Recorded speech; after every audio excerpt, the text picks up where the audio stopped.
This is Paotsin's dumpling and rice. And this is mine. Holy moly!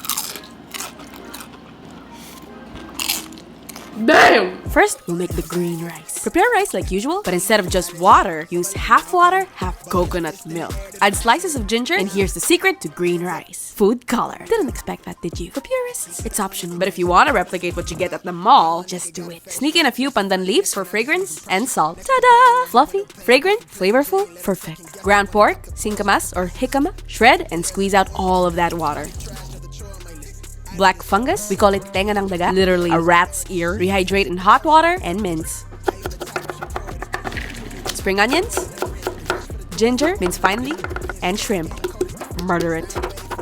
Season with black pepper, soy sauce, cornstarch, and mix.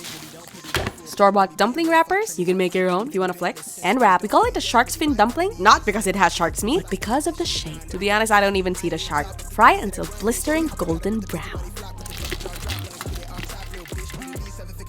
Make a quick sauce with calamansi, sugar, cane vinegar, and a bit of soy sauce. Serve your dumplings on top of the rice with some chili oil. Enjoy!